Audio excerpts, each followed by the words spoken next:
وأما من خاف مقام ربه ونهى النفس عن الهوى আল্লাহর আদালতে দাঁড়াইতে হবে, জীবনের হিসাব দেওয়া লাগবে।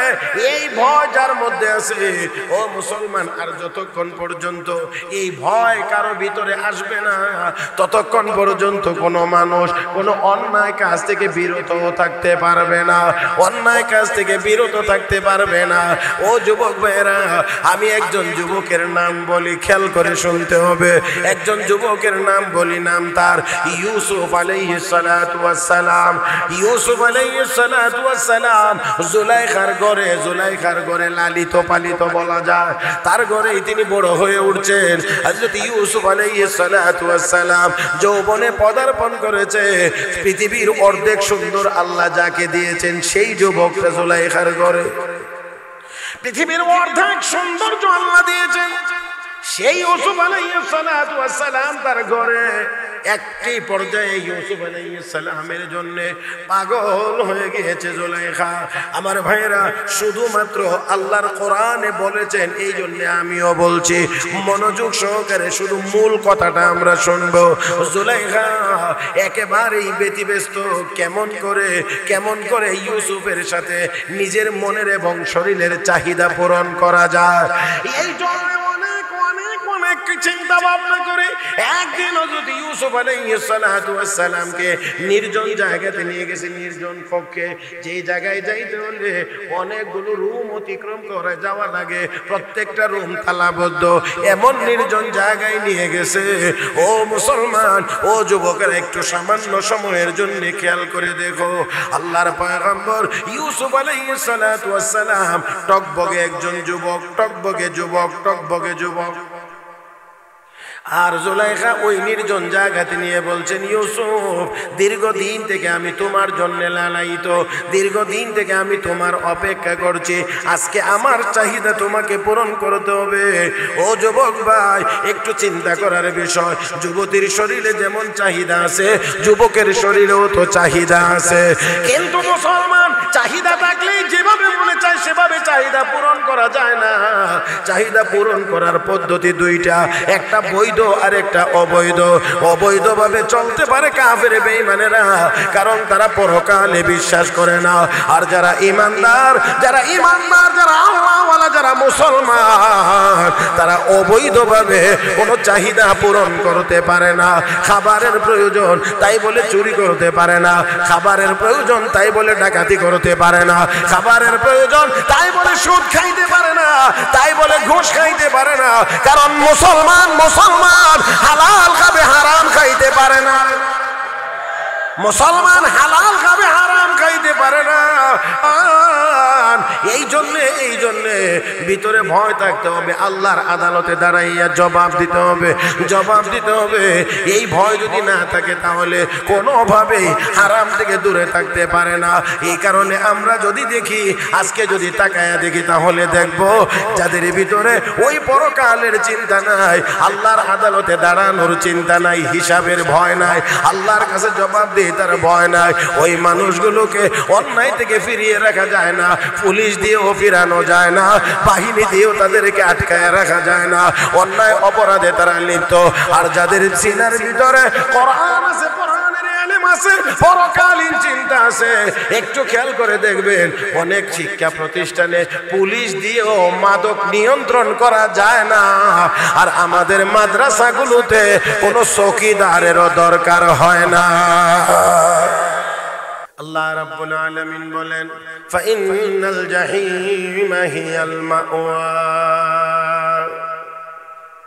দুনিয়ার জীবনকে প্রাধান্য দিতে যাইয়া সীমা লঙ্ঘন যারা করবে, হারাম কাজে যারা লিপ্ত হবে, আল্লাহ রাব্বুল আলামিন বলেন তাদের ঠিকানা হবে জাহান্নাম। ও মুসলমান, আর আল্লাহ রাব্বুল আলামিন পরের আয়াতে বলেন, ওয়া আম্মা মান খাফা মাকামা রাব্বিহি ওয়া নাহান নাফসা আনিল হাওয়া ফাইন্নাল জান্নাতা হিয়াল মাওয়া।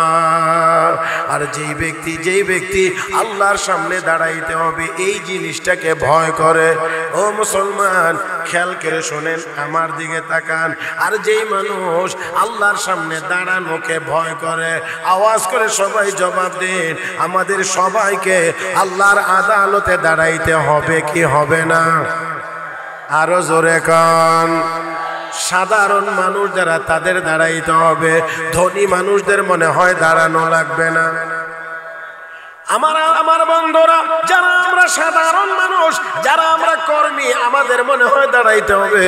যারা নেতা, তাদের মনে হয় আল্লাহর আদালতে দাঁড়াইতে হবে না? হবে। সবার দাঁড়াইতে হবে। এখান থেকে বাঁচার মতো কোনো ক্ষমতা কাহার? আল্লাহর আদালতে সবাইকে দাঁড়াইতে হবে। মুসলমান, শুধু দাঁড়ানো পর্যন্তই শেষ না, দাঁড়াইয়া আমার আপনার জীবনের হিসাব দেওয়া লাগবে। ৬০-৭০ বছর দুনিয়ায় ছিলাম, এই দুনিয়ার ৬০-৭০ বছর কোন কাজে ব্যবহার করেছি, কি করেছি, আমার আপনার জবাব দেওয়া লাগবে। বিশ্ব নবী বলেন, জবাব না দেওয়া পর্যন্ত একটা কদমও কেউ সামনে আগাইতে পারবে না। ৫টা করে প্রশ্ন হবে, জবাব না দিয়ে একটা কদমও কেউ সামনে আগাইতে পারবে না। প্রথম নাম্বার প্রশ্ন, আন উমরিহি ফিমা আফনা। আরে বান্দা, ৬০-৭০ বছর হায়াত দিয়েছিলাম, কিতাব কোন জায়গায় খরচ করেছো, কি করেছো, আমার সামনে এবার একটু হিসাব দাও। আমার বান্দা, ২ নাম্বার প্রশ্ন তোমার কাছে, তোমাকে এই হায়াতের ভিতরে একটা দামি সময় দিয়েছিলাম, এই সময়টার নাম হলো যৌবনকাল। এই যৌবনকাল তোমাকে দিয়েছিলাম, এই যৌবন কোথায় খরচ করেছো, আমি আল্লাহর কাছে জবাব দাও। হে যুবক ভাইয়েরা, বিনয়ের সাথে জিজ্ঞেস করি, আজকে আমি আর আপনি, আমি আর তুমি দুনিয়ায় ঘোরাফেরা করছি, চলাফেরা করছি, যৌবনের রক্ত গরম, এই জন্য কত কিছুই না করতে আসি। মনে রাখতে হবে, এই যৌবন সম্পর্কে আসরের ময়দানে আল্লাহর আদালতে জবাব দেওয়া লাগবে। হে মুসলমান, হে যুবক ভাইয়েরা, মনে মনে ভাবলে হবে না আমি যুবক মানুষ, আমি এই করছি, সেই করছি, এমনে চলছি, অমনে চলছি, আমার আরো অনেক কিছু করা লাগবে। শুধু এই চিন্তা করলে হবে না, চিন্তা এটাও করতে হবে যে আমাকে এই যৌবনের ব্যাপারে আল্লাহর আদালতে দাঁড়াইয়া জবাব দেওয়া লাগবে। আমার ভাইয়েরা, আমার বন্ধুরা, এই জন্য যুবকদেরকে অনুরোধ করছি, এই যৌবন সম্পর্কে যেহেতু প্রশ্ন করা হবে, তাহলে প্রশ্নের সঠিক উত্তর নিয়ে যাইতে হবে। আরো আস্তে, আরো আস্তে, আরো আস্তে। প্রশ্ন যেহেতু আমাকে করা হবে, তাহলে এই প্রশ্নের উত্তর তো আমাকে নিয়ে যাইতে হবে যদি পাশ করা লাগে। তাহলে উত্তর হবে কি? উত্তর হবে কি যে আমি সিনেমা দেখছি। হাসার জন্য বলছি না, দয়া করে তো হাসবেন না। উত্তর কি এটা হবে যে আমি সিনেমা দেখছি? উত্তর কি এটা হবে যে আমি গান গাইছি? উত্তর কি এটা হবে যে আমি দুনিয়া কামাই করেছি? নিশ্চয়ই না। উত্তর এমন হলে নাজাতের কোনো ব্যবস্থা হবে না। মুহতারাম হাজিরিন, উত্তর হওয়া লাগবে, আল্লাহ, আমার যৌবনকাল আমি মসজিদে কাটাইছি। আর একটু জোরে, হে আল্লাহ, আমি যৌবনকালে তোমার কালাম কোরআনের তিলাওয়াত করেছি। আমি যুবকদেরকে বলতে চাই, ইসলামের খেদমত যুবকদের দ্বারা হয়েছে, ইসলামের প্রচার প্রসার যুবকদের দ্বারা হয়েছে। হে যুবক, তুমি আর আমি আজকে দুনিয়ার রং তামাশায় পড়ে কত কিছুই না করছি, আর দুনিয়ার এই তামাশার সাগরে আমরা আমাদেরকে ভাসিয়ে দিয়েছি। আমি একটু সময়ের জন্য অনুরোধ করে বলছি, একটু 1400 বছর আগে তোমার দৃষ্টিটাকে ফিরিয়ে নিয়ে যাও, তাহলে দেখবা তোমার মতো একজন যুবক এই কোরআনের একটু তেলাওয়াত করতে গিয়ে কাফের বেঈমানদের হাতে মার খেতে হয়েছে। একটু তেলাওয়াত করতে গিয়ে আল্লাহর বান্দা, হ্যাঁ,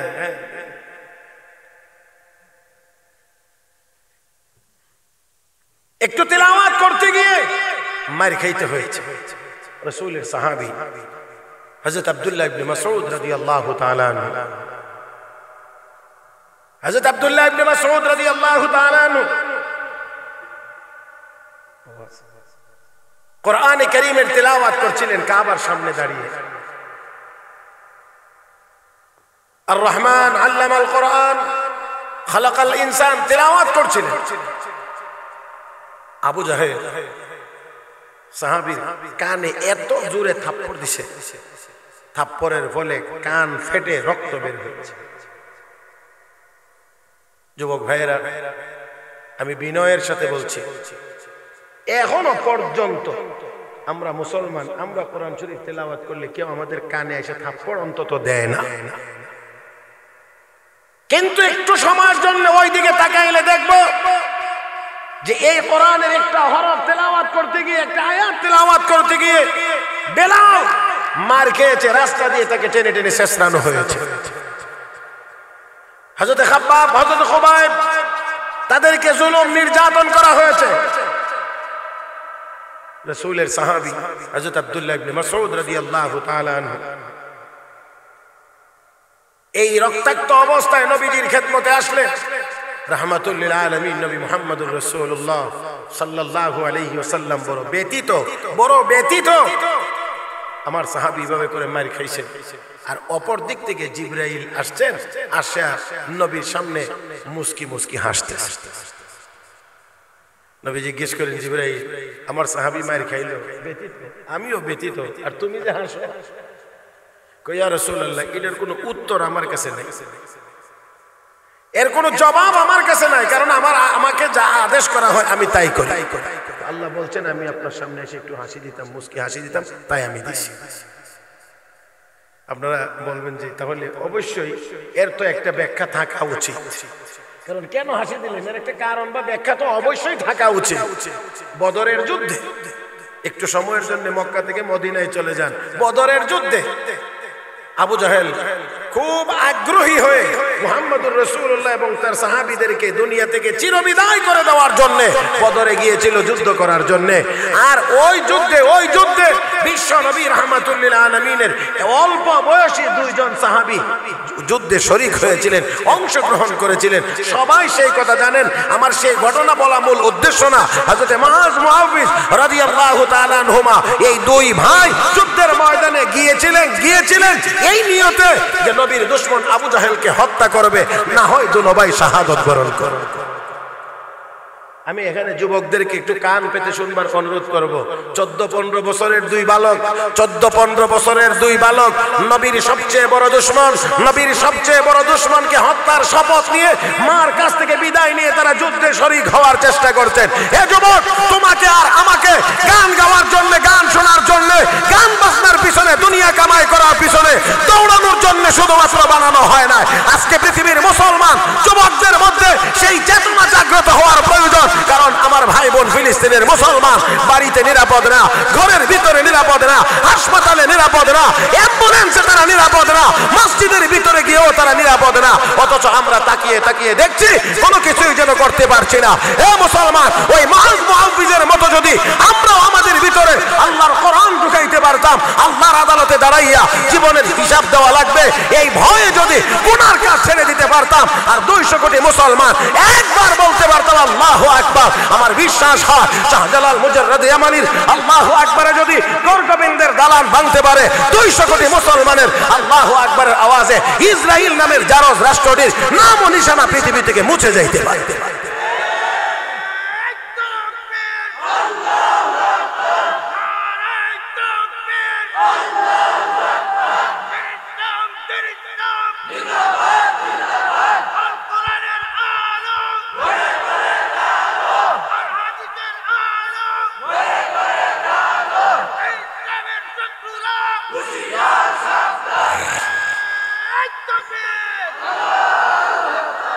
মাশাআল্লাহ, আমি মনে করি একটু হলেও সবার মধ্যে চেতনার জাগ্রত হয়েছে। আল্লাহু আকবার বললে ইমানের পাওয়ার বাড়ে। আল্লাহু আকবার বললে ইমানের পাওয়ার বাড়ে, ইমানের পাওয়ার বাড়ে, যার কারণে মানুষ আমরা মুসলমান আল্লাহু আকবার বললে শক্তি পাই, শক্তি পাই। এই দুনিয়ার কাফের বেঈমানদের কাছে পারমাণবিক বোমা আছে, কিন্তু আমাদের আল্লাহু আকবারের এই তাকবীরের শক্তির মোকাবেলা করার কোনো অস্ত্র তাদের হাতে নেই।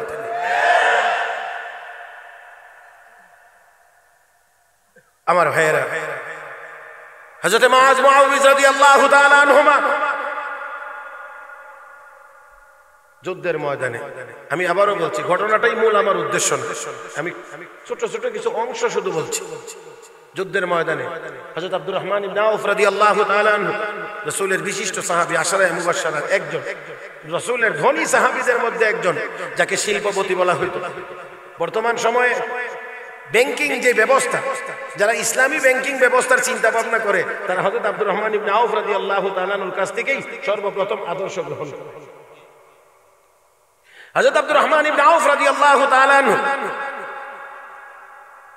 উনি দেখেন হঠাৎ করে এই দুই বাচ্চা, তুলনামূলকভাবে তো বাচ্চাই বলা যায়, 14-15 বছর বয়স। তিনি চিন্তা করলেন যুদ্ধের ময়দানে সবাই চায় একজন বীর বাহাদুর পাশে থাকলে একটু সাহস পায়, এই দুই বাচ্চা দেখে একটু হতচকিত। উনি মনে মনে চিন্তা করছেন এই দুই বাচ্চাকে আমি এই মুহূর্তে কি হেল্প করতে পারি, কি সাহায্য করতে পারি। ইতিমধ্যেই দুইজন বলছেন, চাচা আবু জাহেলটা কোন একটু দেখায় দেন। আপনারা কি আসেননি, ওয়াজ বুঝেননি নাকি বুঝেন না, খালি আমার দিকে তাকায় রয়েছে। সৈনিক দুইজন, বড় না ছোট, আর খুঁজে কারে, বড়টারে খুঁজে। সৈনিক ছোট, খুঁজে বড় দুশমনটাকে। তোমরা আবু জাহেলকে দিয়ে কি করো? এবার যে কথাটা, সেই কথাটা যুবকেরা হৃদয়ে গেঁথে রাখে। চাচা শুনতে পেরেছি, জানতে পেরেছি মক্কায় থাকা অবস্থায় আমার নবীকে আবু জাহেল বড় কষ্ট দিয়েছে। আজকে আমার নবী মদিনায় আসার পরেও নবীর সাথে যুদ্ধের জন্য এসেছে। চাচা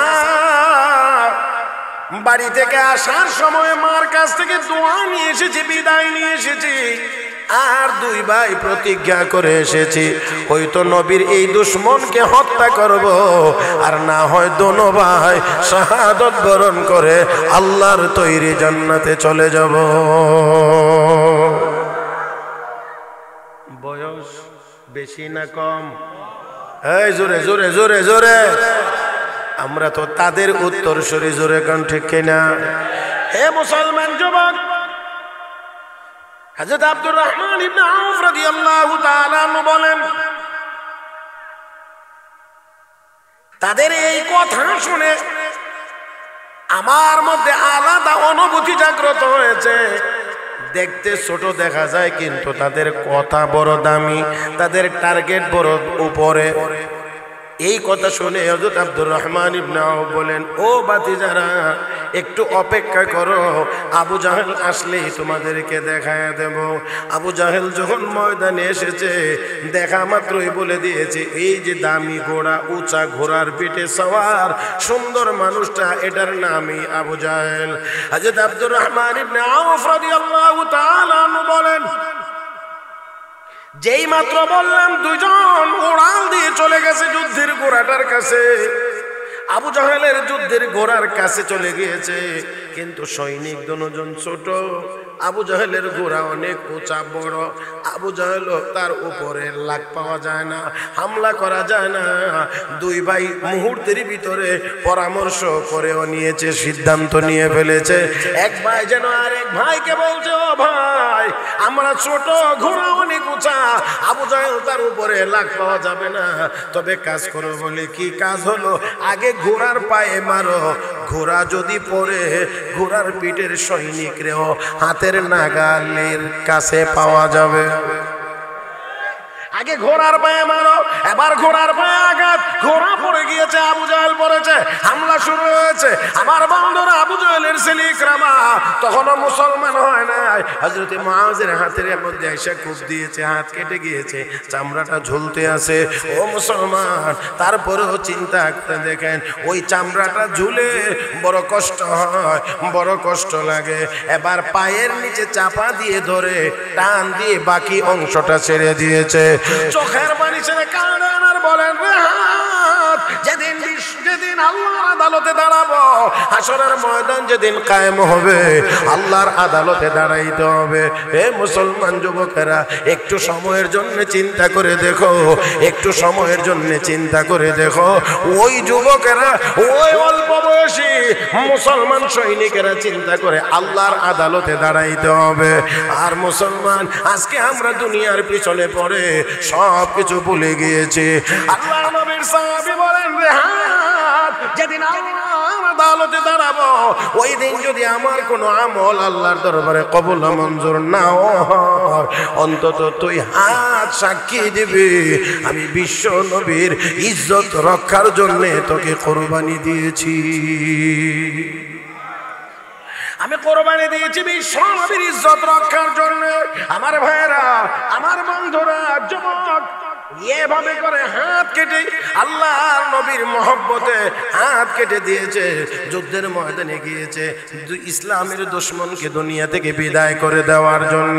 কিন্তু আজকে মুসলমান, আমাদের মধ্যে ওই চেতনা নাই, থাকবে কেমন করে?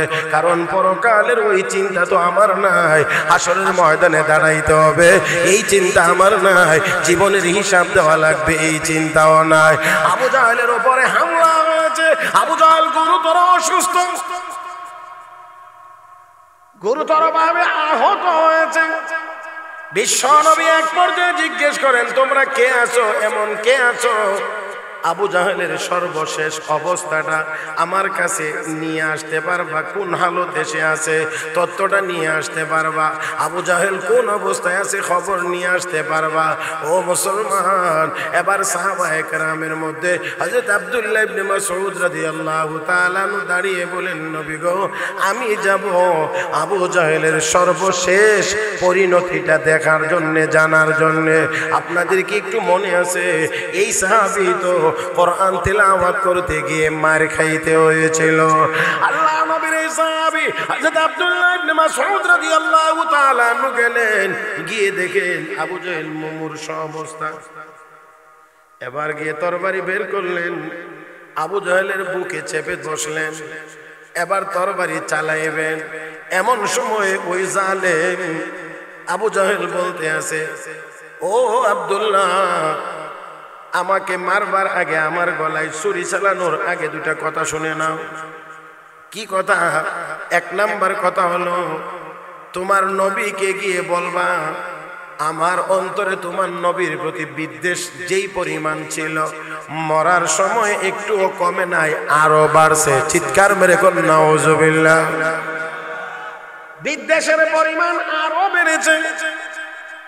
দুই নাম্বার হলো, তোমার তরবারিটা কম দামি, আমার হাতের তরবারিটা নাও, এটা অনেক দামি, এটা দিয়ে আমার গর্দান কাটতে তোমার সহজ হবে। তবে সাথে একটা কথা, গর্দান কাটতে গিয়ে আমার এই ঘাটটা একটু লম্বা করে কাটবা, কারণ মুহাম্মদের দরবারে যতগুলো মাথা যাবে ওইখানে যেন আমারটাই একটু লম্বা থাকে, দেখলে যেন বোঝা যায় আমি দুনিয়ার জীবনে একজন নেতা ছিলাম।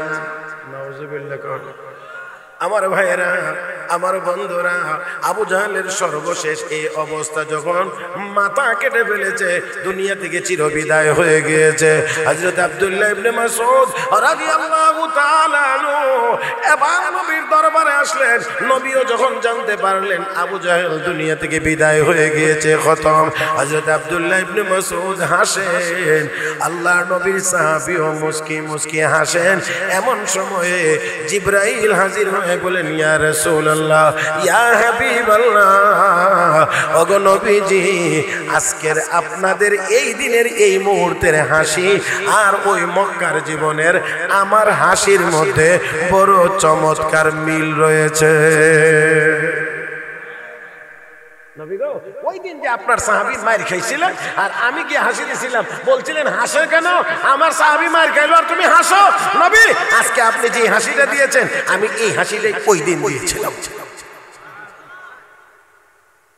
যাই হোক, আমার বলার কথা ছিল যুবক, শুধুমাত্রই এই আল ইসলাম নাম দিয়ে শুধুমাত্রই এই তাফসীর মাহফিল করানো পর্যন্তই আমরা মুসলমান যুবকদের কাজকর্ম কর্মকাণ্ড শেষ না, বরঞ্চ এর মাধ্যমে আমাদেরকে দীপ্ত শপথ নিতে হবে যে আমরা এই কোরআনের কথা, কোরআনের মাজমা, কোরআনের এই অনুষ্ঠান করেছি, এখানে উলামায়ে কেরাম যে কথাগুলো বলবে কোরআনের এই কথাগুলো নিজের জীবনে আমল করে সমাজের সর্ব জায়গা থেকে সব রকমের অন্যায় অপরাধকে দূর করে কোরআনের আলোকে আমরা আমাদের ব্যক্তি জীবন, আমাদের পারিবারিক জীবন, আমাদের সামাজিক জীবন, আমাদের রাষ্ট্রীয় জীবন কোরআন ও সুন্নাহর আলোকে আমরা গঠন করব।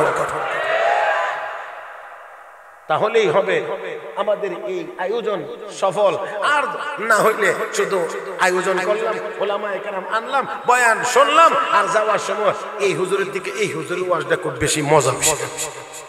কেউ বলবে এই হুজুরের দিকে ওই হুজুরের ওয়াজটা ফাটাফাটি হইছে, ওয়াজও বলে ফাটাফাটি। আগে তো ফাটাফাটি শব্দটা অন্য জায়গাতে ব্যবহার হইতো, এখন মাঝে মাঝে শুনি ওয়াজ হইছে, ওয়াজ হইছে ফাটাফাটি। আমি জিগাইলাম ওয়াজ ফাটাফাটি কেমনে হয়? মুহতারাম হাজিরিন, তাই আসুন, আমি বলছিলাম যে আল্লাহ রাব্বুল আলামিন বলেন ওয়া আম্মা মান খাফা মাকাম রাব্বিহ, আর যেই মানুষটি আল্লাহর আদালতে দাঁড়ানোকে ভয় করে যে আমাকে আল্লাহর আদালতে দাঁড়াইয়া জবাব দিতে হবে, আমি আবারও বলছি আমার আপনার জীবনের হিসাব দেওয়া লাগবে না লাগবে না? জবাব না দিয়ে, হিসাব না দিয়ে যাওয়ার কোনো ক্ষমতা ওই দিন কাহারও? জোরে কন না, কাহারও? দুনিয়ার কোন প্রেসিডেন্ট, কোন রাষ্ট্রপ্রধান, কোন সরকার প্রধান, কোন রকমের কোন ধরনের কোন নেতা, কোন কিছুই আল্লাহর আদালতে ওই দিন হাজিরা না দিয়ে, জবাব না দিয়ে একটি কদমও যাওয়ার কোন ক্ষমতা থাকবে? কাহারও ক্ষমতা থাকবে না। আমার আল্লাহ হুঙ্কার দিয়ে বলবেন আইনাল মুলুক, এই দুনিয়ার রাজা বাদশারা কোথায়? সেদিন কেউ গিয়ে বলবে না আমি চেয়ারম্যান সাহেব, ওই দিন কেউ গিয়ে দাঁড়িয়ে বলবে না আমি এমপি সাহেব, কেউ গিয়ে দাঁড়িয়ে বলবে না আমি মন্ত্রী সাহেব। কোন মানুষই উত্তর দিবে না, ভয়ে থরথর করবে। রব্বে করিম এতটা রাগান্বিত হবেন, এতটা রাগান্বিত হবেন, এতটা রাগান্বিত হবেন, একটু সময়ের জন্য চিন্তা করেন। আল্লাহ রাব্বুল আলামিন ওই দিন এমন রাগান্বিত হবেন আর বলবেন আইনাল মুলুক, ও রাজা বাদশারা কোথায়? লিমানিল মুলকুল ইয়াউম, আজকের দিনের রাজত্ব কার?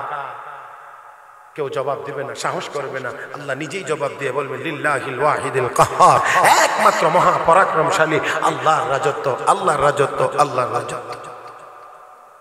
আমার ভাইয়েরা, তো ওই দিন দাঁড়াইতে হবে, আল্লাহর সামনে দাঁড়াইয়া জীবনের হিসাব দিতে হবে।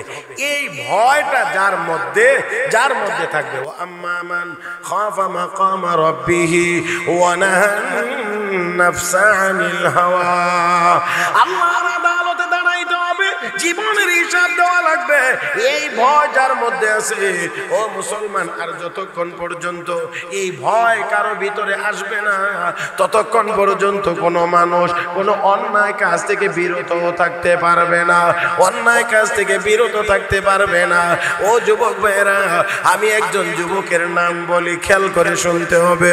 একজন যুবকের নাম বলি, নাম তার ইউসুফ আলাইহিস সালাতু ওয়াস সালাম। ইউসুফ আলাইহিস সালাতু ওয়াস সালাম জুলাইখার ঘরে লালিত পালিত বলা যায়, তার ঘরেই তিনি বড় হয়ে উঠছেন। হযরত ইউসুফ আলাইহিস সালাতু ওয়াস সালাম যৌবনে পদার্পণ করেছে। পৃথিবীর অর্ধেক সুন্দর আল্লাহ যাকে দিয়েছেন সেই যুবকটা জুলাইখার ঘরে, পৃথিবীর অর্ধেক সৌন্দর্য আল্লাহ দিয়েছেন সেই ইউসুফ আলাইহিস সালাতু ওয়াস সালাম তার ঘরে। একটি পর্যায়ে ইউসুফ আলাইহিস সালামের জন্য পাগল হয়ে গিয়েছে জুলাইখা। আমার ভাইরা, শুধুমাত্র আল্লাহর কোরআনে বলেছেন, এই জন্য আমিও বলছি, মনোযোগ সহকারে শুধু মূল কথাটা আমরা শুনবো। জুলাইখা একেবারেই ব্যতিব্যস্ত, কেমন করে ইউসুফের সাথে নিজের মনের এবং শরীরের চাহিদা পূরণ করা যায়। এই জন্য একটি চিন্তা ভাবনা করে একদিন হযরত ইউসুফ আলাইহিস সালাতু ওয়াস সালামকে নির্জন জায়গাতে নিয়ে গেছে, নির্জন কক্ষে।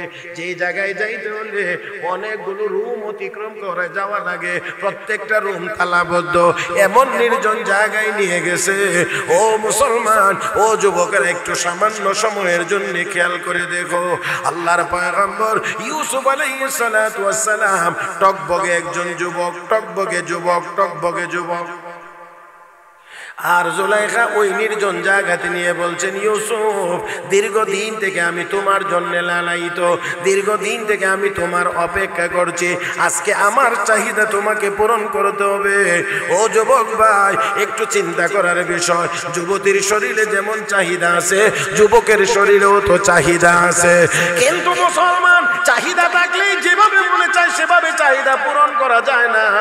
চাহিদা পূরণ করার পদ্ধতি দুইটা, একটা বৈধ আর একটা অবৈধ। অবৈধভাবে চলতে পারে কাফের বেঈমানেরা, কারণ তারা পরকালে বিশ্বাস করে না। আর যারা ইমানদার, যারা আল্লাহওয়ালা, যারা মুসলমান, তারা অবৈধভাবে কোনো চাহিদা পূরণ করতে পারে না।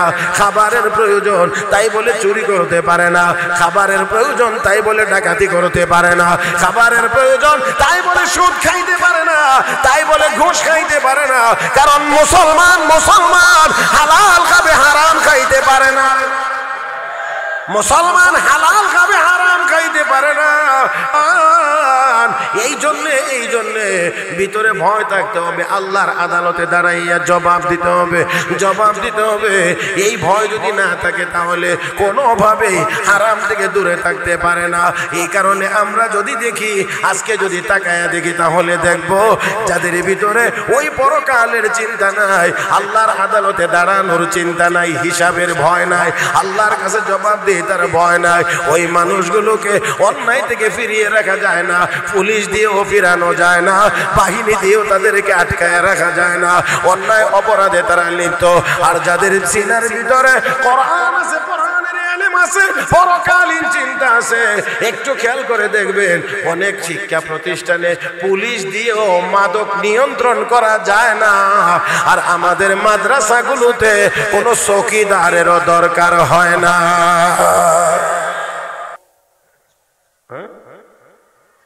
পুলিশ দিয়েও অনেক জায়গাতে মাদক নিয়ন্ত্রণ করা যায় না, বন্ধ করা যায় না, সেখানে চলে। আর আমাদের কোনো মাদ্রাসায় আলহামদুলিল্লাহ পুলিশ তো দূরের কথা, আরো নিচের লেভেলের কাহারও থাকার দরকার হয় না। অথচ কোনো মাদ্রাসার কোনো আলেম ওলামা, কোনো মসজিদের ইমাম মুয়াজ্জিনের হাতে আজও পর্যন্ত অন্য মাদকের অন্য কিছু তো দূরের কথা, একটা বিড়ি পর্যন্ত পাওয়া যায়। তাহলে একদলকে ডান্ডা দিয়েও ফিরানো যায় না, আর একদলের কোনো ডান্ডারই দরকার হয় না। তাহলে ব্যবধানটা কোথায়, কোন জায়গায়? মুহতারাম হাজিরিন, ব্যবধান ওই জায়গাটাতেই। কারণ এই ওলামা একরাম চিন্তা করে, এই খারাপ কাজটা করব, আল্লাহর কাছে তো আমাকে জবাবদিহি করতে হবে। কথা কয় না কেন? আল্লাহর কাছে জবাবদিহি করতে হবে, আল্লাহর আদালতে দাঁড়াইতে হবে, আমাকে জবাব দিতে হবে। এই জিনিসটা ভিতরে ঢুকাইতে হবে। ইউসুফ আলাইহিস সালাতু ওয়াস সালাম এই নির্জন জায়গায় উনি চিন্তা করলেন, হায় হায়, প্রস্তাব পাওয়া মাত্রই তিনি কি বলছেন একটু খেয়াল করুন। যখন বলছেন, হাই তালাক ইউসুফ, আমার মনের আশা পুরা করতে হবে। ইউসুফ আলাইহিস সালাম ক্বালা মাআযাল্লাহ ইন্নাহু রাব্বি আহসানা মাসওয়ায় ইন্নাহু লা ইউফলিহুল যালিমুন। মাআযাল্লাহ, আমি আল্লাহর কাছে পানাহ চাই, আশ্রয় চাই। এই জন্য মুফাসসিরিন ইকরাম আয়াতের তাফসীরে লিখেছেন, গুনাহ থেকে বাঁচার সবচেয়ে বড় হাতিয়ার হলো আল্লাহর কাছে গুনাহ থেকে বাঁচার জন্য আশ্রয় চাওয়া, পানাহ চাওয়া। আল্লাহ যদি না বাঁচান, আপনি গায়ের শক্তি দিয়ে কোনো গুনার কাছ থেকে বাঁচতে পারবেন না। এই জন্য সর্বপ্রথম আল্লাহর কাছে পানাহ চাও, আল্লাহ আমাদেরকে গুনাহ থেকে বাঁচাও, আল্লাহ আমাকে গুনাহ থেকে বাঁচাও। ওই আমরা বাঁচতে চাইনি না, চাই না, গুনাহ থেকে বাঁচতে চাইনি না, চাই না, তাহলে আল্লাহর কাছে চাইতে হবে, আল্লাহ গুনাহ থেকে বাঁচাও, আল্লাহ গুনাহ থেকে বাঁচাও, আল্লাহ গুনাহ থেকে বাঁচাও। ইউসুফ আলাইহিস সালাম, মাআযাল্লাহ, আমি আল্লাহর পানাহ চাই, আল্লাহর কাছে। ইন্নাহু রাব্বি আহসানা মাসওয়াই ইন্নাহু লা ইউফলিহুজ যালিমুন। আমার রব আমার জন্য উত্তম ব্যবস্থা করে রেখেছেন, আর যারা এই খারাপ কাজ করবে তারা জালেম, আর জালেমরা কখনোই সফল হইতে পারে, গুনাহগার কখনোই সফল হতে পারে না। মুহতারাম হাজিরিন, গুনার মাধ্যমে সফলতা অর্জন করা যায় না। সফল যদি হওয়া লাগে তাহলে গুনার কাজ ছেড়ে দিতে হবে। সাইয়েদনা ইউসুফ আলাইহিস সালাতু ওয়াস সালাম যখন এই কথা বললেন, আমার যেই কথাটা বলার মূল উদ্দেশ্য সেই কথাটা আমি আপনাদের খেদমতে এক্ষণে আপনাদের সামনে তুলে ধরতে চাই। মুহতারাম হাজিরিন, মুহতারাম হাজিরিন, আমি আশা করছি আপনারা কথাটা খেয়াল করে শুনবেন। বলে ইউসুফ আলাইহিস সালাতু ওয়াস সালাম যখন এই কথা বললেন যে না, আমার পক্ষে এই গুনার কাজ করা সম্ভব না, আমার পক্ষে গুনার কাজ করা সম্ভব না, তখন জুলাইখা ইউসুফ আলাইহিস সালাতু ওয়াস সালামকে এই গুনার কাজের দিকে ধাবিত করার জন্য তাকে আকর্ষণীয় কিছু কথা বলতে শুরু করছে। ইউসুফ, তোমার চুলগুলি না কতই সুন্দর। এরকম কথা বললে স্বাভাবিকভাবেই মনের অবস্থার মধ্যে একটু পরিবর্তন আসে। ইউসুফ, তোমার মাথার চুলগুলো কতই না সুন্দর। ইউসুফ আলাইহিস সালাতু ওয়াস সালাম জবাবে বলেন, জুলাইখা, তুমি এই মুহূর্তে আমার যে চুলগুলোর প্রশংসা করছো, চুলগুলো বড় সুন্দর। মনে রাখবা, মরার পরে এই চুলগুলোই আমার শরীর থেকে সবার আগে আলাদা হয়ে যাবে। কথাটা কি বুঝতে পারছেন আপনারা? জুলাইখা গুনার কাজের দিকে আকৃষ্ট করার জন্য বলতেছে, প্রশংসা করছে, ইউসুফ, তোমার চুলগুলি না কতই চমৎকার। হ্যাঁ, আমি আর আপনি হইলে মনে মনে একটু হইলেও তো পরিবর্তন বোঝা যায়, আমাকে স্মার্ট লাগে, স্মার্ট। কিন্তু যতই আকর্ষণ করানোর চেষ্টা করে, ইউসুফ আলাইহিস সালাম দৌড় দিয়েই মরণের পরের জীবনের দিকে চলে যায়। ও জুলাইখা, আমার যেই চুলগুলির প্রশংসা তুমি করছো বড় সুন্দর, এই চুলগুলো মরার পরে আমার শরীর থেকে সর্বপ্রথম আলাদা হয়ে যাবে। এই জন্য এটা অভিজ্ঞতার বিষয়। লাশ যদি দাফন করতে স্বাভাবিক সময়ের চাইতে বেশি লেট হয়ে যায়, চুলে ধরে দেখবেন চুল উঠে যায়। তার মানে মরণের পরে আমার দেহ থেকে এই চুলগুলোই সবার আগে আলাদা হয়ে যাবে।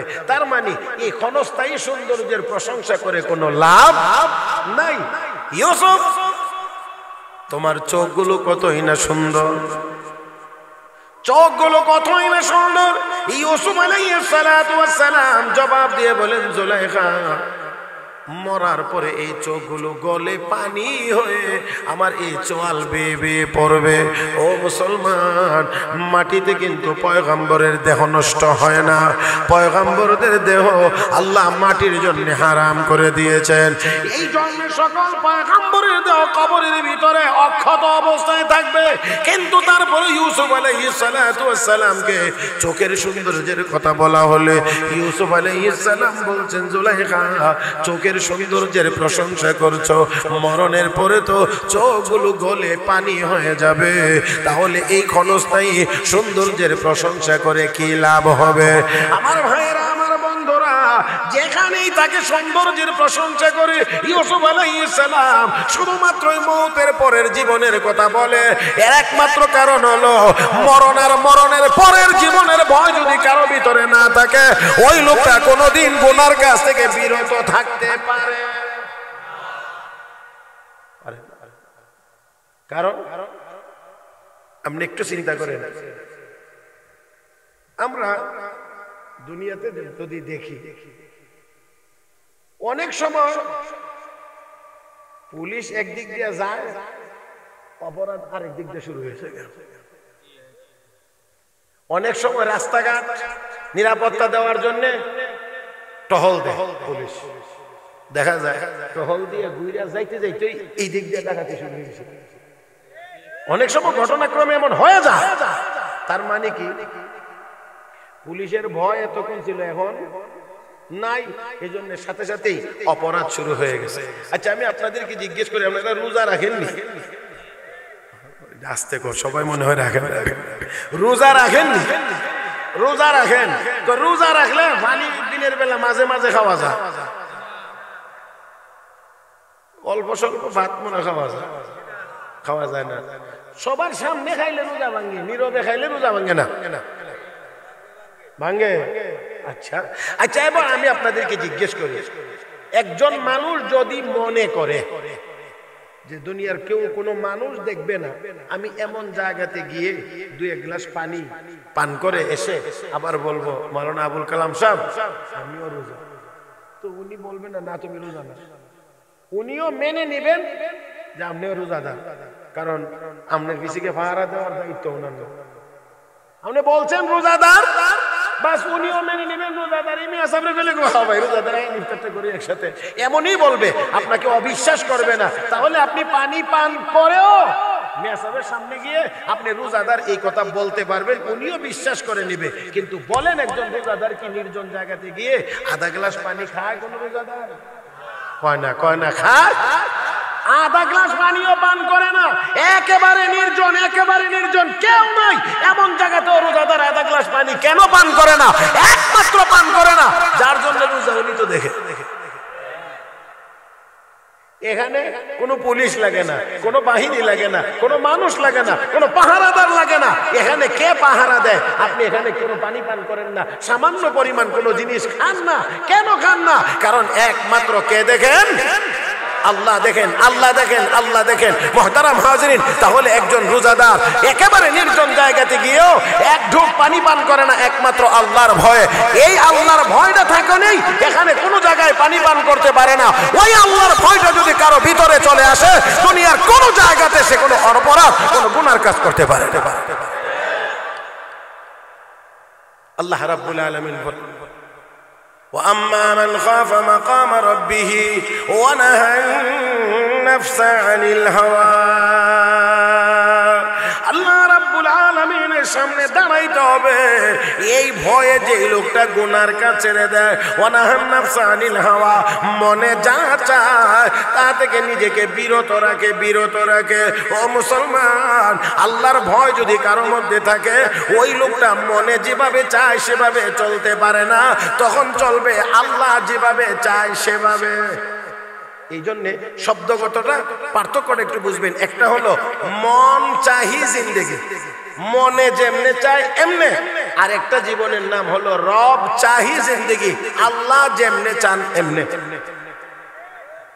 মনে যা চায় তা করা এটা মানুষের কাজ না, মানুষের বৈশিষ্ট্য না। মনে যা চায় তা করা এটা জীবজন্তু জানোয়ারের বৈশিষ্ট্য।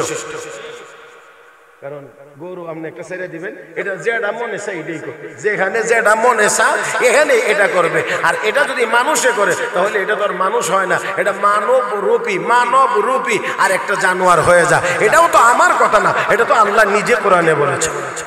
ولقد ذرأنا لجهنم كثيرا من الجن والإنس لهم قلوب لا يفقهون بها ولهم أعين لا يبصرون بها ولهم آذان لا يسمعون بها أولئك كالأنعام بل هم أضل أولئك هم الغافلون। আল্লাহ রাব্বুল আলামিন বলেন, অনেক মানুষ এবং জিন বানাইছি জাহান্নামের জন্য, যাদেরকে হৃদয় দিয়েছি বুঝে না, কান দিয়েছি শুনে না, চোখ দিয়েছি দেখে না। আমার আল্লাহ বলেন উলাইকা কাল আনআম, তারা হলো চতুষ্পদ জানোয়ারের মতো। বাল হুম আদাল, আল্লাহ কো আরো নিকৃষ্ট, আরো নিকৃষ্ট, আরো নিকৃষ্ট। উলাইকা হুমুল গাফিলুন, তারাই আল্লাহ থেকে গাফেল, পরকাল থেকে গাফেল। মুহতারাম হাজিরিন, এই জন্য বিশ্ব নবী সহ সমস্ত নবীগণ দুনিয়াতে এসেছেন মানুষকে ওই আখিরাতের ভয় ভিতরে ঢুকাইয়া দেওয়ার জন্য। যতদিন পর্যন্ত এই ভয় ভিতরে না আসবে, কোনো মানুষ অপরাধ থেকে বিরত থাকতে পারবে না। মানুষকে কোনো ডান্ডা দিয়া ফিরাইয়া কোনোদিন অপরাধ থেকে পুরাপুরি বিরত রাখা যায় না, যত কিছুই হোক না কেন। আরে আমি আপনাদেরকে সব কথা বলতেও পারবো না, এটা একটা সমস্যা হয়েছে, সব যে বলতে পারি না। যেই সরিষা দিয়ে ভূত ছাড়াইবেন, এই সরিষার মধ্যে তো ভূতে ধরে রাখছে। আপনি এবার বুঝলে বুঝেন, না বুঝলে নেই। আমাদের দেশে একটা কথা আছে না, যে সরিষা দিয়ে ভূত ছাড়া। তখন যেই সরিষা দিয়ে ভূত ছাড়াইবেন, এই সরিষার গায়ে এই তো ভূতে ধরে রাখছে। তো আপনি ভূত ছাড়াইবেন করতে সাইয়েদনা হযরত ওমর ফারুক রাদিয়াল্লাহু তাআলা আনহু ওনার সময়ে ওনার খেলাফতকালে একটা কথা খুব প্রসিদ্ধ, সবাই আমরা ওয়াজ মাহফিলে গেলে শুনে থাকি, বলে থাকি। হযরত ওমর রাদিয়াল্লাহু তাআলা আনহু চিন্তা করলেন, আমি যে কোরআন হাদিস মোতাবেক রাসূলের তরিকা মোতাবেক শিখানো পদ্ধতি মোতাবেক রাষ্ট্র পরিচালনা করছি, এটার প্রভাব কতদূর পর্যন্ত গেছে এটা একটু দেখার দরকার। আমরা মনে করি ইসলাম মসজিদ মাদ্রাসার ভিতরে থাকবে, এর বাইরে না। কোরআন হাদিস এটা নিয়ে আছে, আমরা মসজিদে রাখবো, মাদ্রাসায় রাখবে, এর বাইরে না। আপনারা মনে রাখবেন, যে কোনো জায়গাতেই যদি কোরআন হাদিস মোতাবেক দেশ পরিচালিত হয়, সব জায়গায় তার প্রভাব থাকবে, অবশ্যই তার অ্যাকশন থাকবে। হযরত ওমর রাদিয়াল্লাহু তাআলা আনহু রাষ্ট্রপ্রধান আমিরুল মুমিনিন হযরত আলী গেছেন রাতের বেলা সাক্ষাতের জন্য, গিয়ে দেখেন লেখালেখি করছেন আমিরুল মুমিনিন হযরত ওমর। ফাঁকে জিজ্ঞেস করেন, আলী কেন আসছো? ব্যক্তিগত কোনো কাজ না রাষ্ট্রীয় কাজ? না, ব্যক্তিগত কাজে আসছো। একটু অপেক্ষা করো। লেখালেখি শেষ করলেন, শেষ করে কাগজ কলম উঠায় রেখে এবার একটা বাতি জ্বালাইলেন, আর আগের বাতিটা নিভাইলেন। আগেরটা নিভাইলেন, এর আগে আরেকটা জ্বালাইলেন। এবার বলেন, আলী কি বলতে চাও বলো। আমিরুল মুমিনিন বলার আগে এখন আরেকটা বলা এসে বসে সামনে, বলে কি বাতিটা একটা জ্বলতেই ছিল, তো আরেকটা জ্বালাইলেন, এটা নিভাইলেন কেন? আলী, এতক্ষণ রাষ্ট্রীয় কাজ করতেছিলাম, রাষ্ট্রীয় তেলের বাতি জ্বালাইছি, এখন যেহেতু তোমার সাথে ব্যক্তিগত কথা বলবো, এই জন্য ব্যক্তিগত তেলের বাতি জ্বালাইছি। কেন? যাতে ওই হাসরের দিন আমাকে জবাব দিতে গিয়ে যেন আটকা না পড়ি। হায় হায়, আমি আপনাদেরকে বুঝাইতে পারবো কতটুকু তা জানি না। রাষ্ট্রীয় একটা উট যাকাতের মাধ্যমে ওসুল হয়ে আসছে, রাষ্ট্রীয় একটা উট হারানো গেছে। হযরত আমিরুল মুমিনিন হযরত ওমর এই উটটাকে তালাশ করার জন্য প্রচন্ড রৌদ্র দুপুর বেলা বের হয়ে রাস্তা দিয়ে হাঁটেন, আর এইভাবে তাকান। আপনারা এই তাকানোর ভঙ্গি দেখলেই বুঝবেন উনি কোনো কিছু তালাশ করতেছেন, খোঁজ করতেছেন। নজরে পড়েছে হযরত উসমানের, দৌড়িয়ে গেলেন আমিরুল মুমিনিন। আপনি এই দুপুর বেলা প্রচন্ড রৌদ্রের মধ্যে হাঁটছেন, ডান বাম তাকাচ্ছেন, আর কি যেন খোঁজ করছেন, তালাশ করছেন। কি তালাশ করেন? বলছেন, আলী, রাষ্ট্রীয় একটা উট হারানো গেছে, তাই তালাশ করার জন্য আমি বের হয়েছি। সুবহানাল্লাহ, জোরে কর, জোরে কর, জোরে কর, আর একটু জোরে কর। কি হারাই গেছে? উট। তালাশ করার জন্য বাইর হইছেন কে? আমিরুল মুমিনিন, রাষ্ট্রপ্রধান। সহজে বুঝবার জন্য বলি প্রেসিডেন্ট, যদিও আমিরুল মুমিনিনের অর্থ প্রেসিডেন্ট না, তারপরও বুঝবার জন্য বলছি। রাষ্ট্রীয় উট হারায় গেছে, তালাশ করার জন্য প্রেসিডেন্ট নিজে বের হইছেন। হযরত ওসমান কয়, আমিরুল মুমিনিন একজন গোলাম বা খাদেমকে পাঠাইলেও তো সে খুঁজে দেখতে পারতো উটটা কোথায় গেছে। হযরত ওমর ডাক দিয়ে কয়, ও ওসমান, আল্লাহ তো এই দেশটা চালানোর দায়িত্ব কোনো খাদেমকে, কোনো গোলামকে দেয় নাই, আমি ওমরকে দিয়েছি। এই জন্য আমি বের হয়েছি উটটা তালাশ করার জন্য। আচ্ছা ঠিক আছে, একটু সময় রেস্ট করেন, দুপুর বেলা প্রচন্ড রোদ, এখন কষ্ট হবে, গরম বেশি, একটু আরাম করেন, তাপটা একটু কমলে বিকালে একটু খুঁজবেন। আমিরুল মুমিনিন হযরত ওমর ডাক দিয়ে কো, উসমান, এই মুহূর্তে যদি আমি একটু রেস্ট করতে যাই, একটু গরম কমানোর জন্য, যদি একটু আরামের জন্য আমি তোমার বাড়িতে একটু রেস্ট নেই, আর এই সুযোগে যদি উটটা নাগালের বাহিরে চলে যায়, আর যদি তালাশ করে না পাই, আল্লাহর আদালতে দাঁড়াইয়া আমি ওমর জবাব দিতে পারবো না। আমি জবাব দিতে পারবো না, এই জন্য আমি এখনই তালাশ করে উটটাকে বের করতে চাই। চিৎকার মেরে কোন আল্লাহু আকবার। কোন জিনিসে বাধ্য করলো ওনাকে এই প্রচন্ড রৌদ্রের মধ্যে হারানো উট তালাশ করতে? এর একমাত্র বিষয় হলো, একমাত্র জিনিস হলো, ওই আল্লাহর আদালতে জবাব দিতে হবে। সেই ভয়টা ওনার ভিতরে। হযরত ওমর রাস্তা দিয়ে হাঁটছেন, এখন মনে মনে ভাবছেন, একটু দেখি তো এই যে কোরআন হাদিস মোতাবেক, নবীর শিখানো তরিকা মোতাবেক রাষ্ট্র পরিচালনা করছি, এটার প্রভাব কতদূর পর্যন্ত গিয়ে পৌঁছেছে। দেখে রাখাল ছেলে বকরি রাখালি করছে, বলতে আছে, ও রাখাল ছেলে, আমি মুসাফির মানুষ, ক্ষুধার্ত মানুষ, পিপাসার্ত মানুষ, একটা বকরি দোয়ায়া একটু দুধ আমারে দিয়া লাও না, আমি খাইলে একটু পিপাসাও নিবারণ হবে, পেটটাও একটু ভরবে। ওই রাখাল ছেলেটা তখন হযরত ওমরের দিকে তাকায় কয়, জনাব আমি তো এই বকরির মালিক না, আমি রাখালি করে বাড়িতে নিয়ে গেলে দুধ দোয়ায়া মালিক কারে দেবে না দেবে এটা মালিক জানে, এটা আমার কাজ না, আমি দিতে পারবো।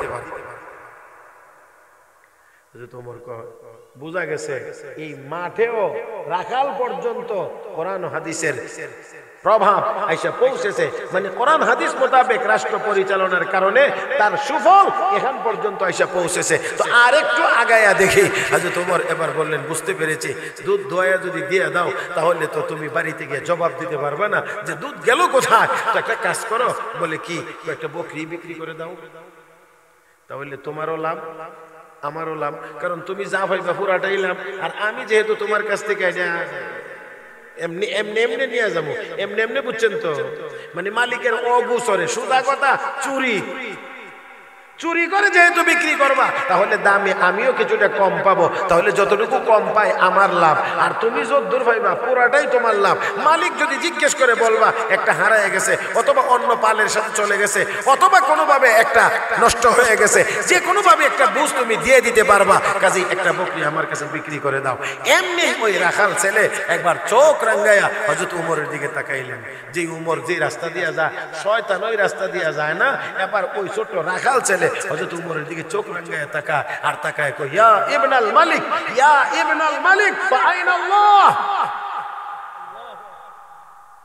যারা বুঝেন নাই তারাও বলেন আল্লাহু আকবার।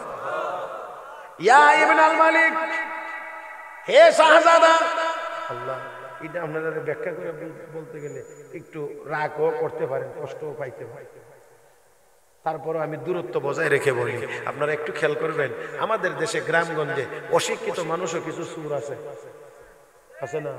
আরে বাপও মূর্খ, হেও মূর্খ, মূর্খের ঘরের মূর্খ, হে করে চুরি, হে সর্বোচ্চ সুর হয়েছে গরু চুর। গ্রামের সবচেয়ে বড় চুর অশিক্ষিত মানুষ, এ চুরি করলে বড় চুর, সর্বোচ্চটা করলে গরু চুরি করে। গরু একটা চুরি করলে 40,000, 50,000, 60,000, 70,000 টাকা চুরি করে। তো এই অশিক্ষিত মানুষের দ্বারা যে চুরি হয়, এটা বড় জোর ওই 60,000, 70,000, 1 লাখ টাকা, 2 লাখ টাকার চুরি হয়। আর আমাদের দেশে হাজার হাজার টাকার চুরি যারা করে, এরা বড় বড় শিক্ষিত। বুঝলেন? এখন না বুঝলে নাই। তাহলে অশিক্ষিত মানুষের দ্বারা এত বড় চুরি হয় না, শিক্ষিত মানুষের দ্বারা যত বড় চুরি হয়। তাহলে শিক্ষিত মানুষ হইয়া এটা শিক্ষিত মানুষ হয়েছে না শিক্ষিত চুর হইছে?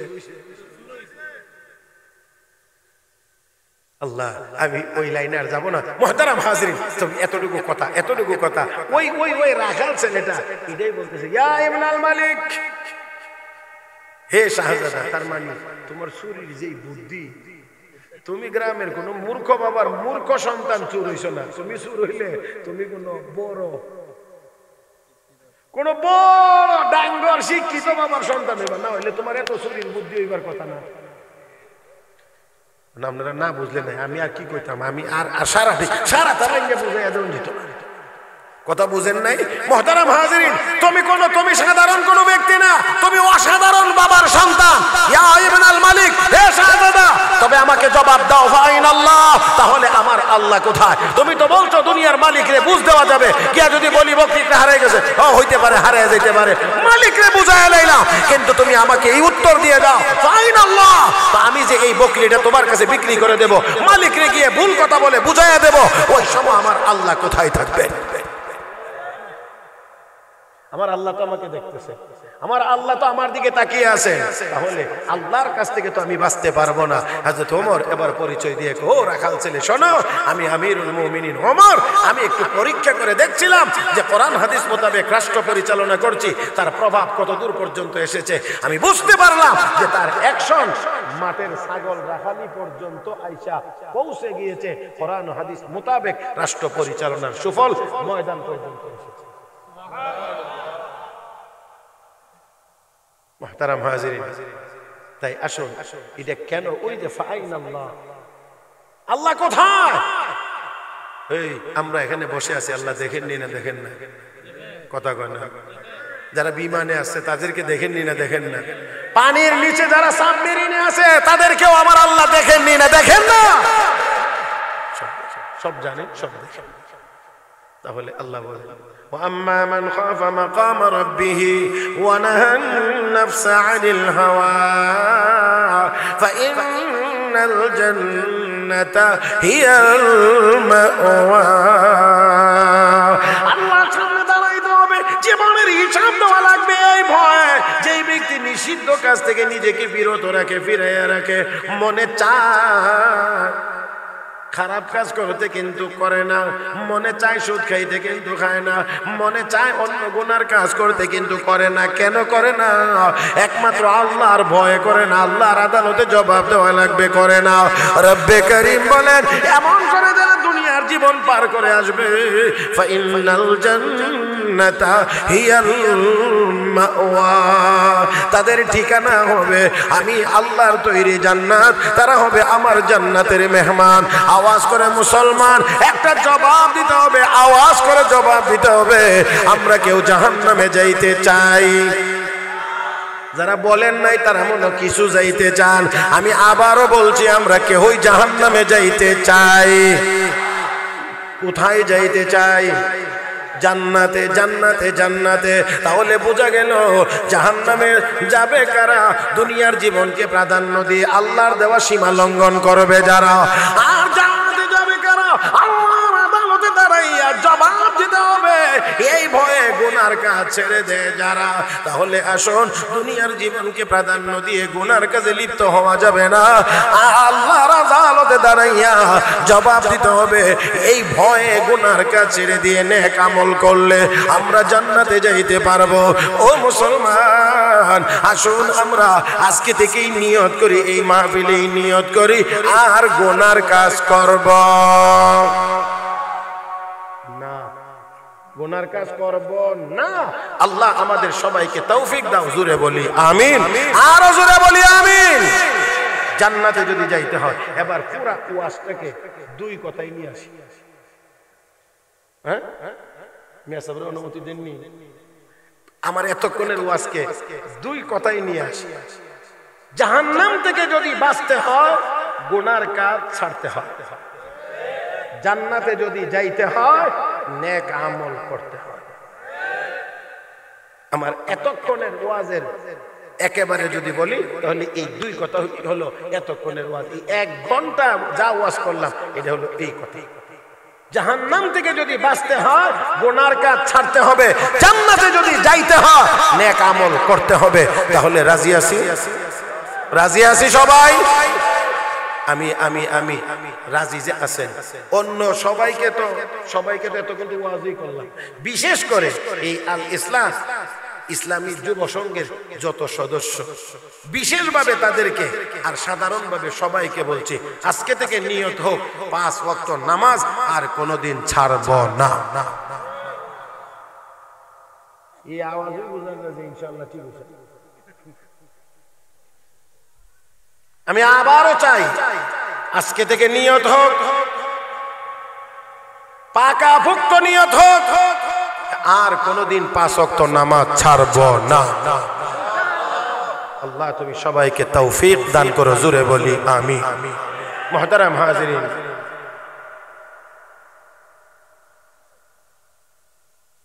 দারুন নাজাত হাফিজিয়া নুরানি মাদ্রাসা, দেখেন এটার নাম শুনলেই কেউ উঠে যায় না, কারণ আমরা তো আবার এই একটা অ্যালার্জি আছে। যখন বুঝে যখন কিছু দেওয়া লাগবে তখন আস্তে করে দয়া করে আপনাদের এই যে জায়গাটা, এই জায়গাটার মুসলমানের সন্তান হিসাবে জীবনের প্রথম সে কোরআন শিখবে, এই কোরআন শিখবার মতো একটা জায়গা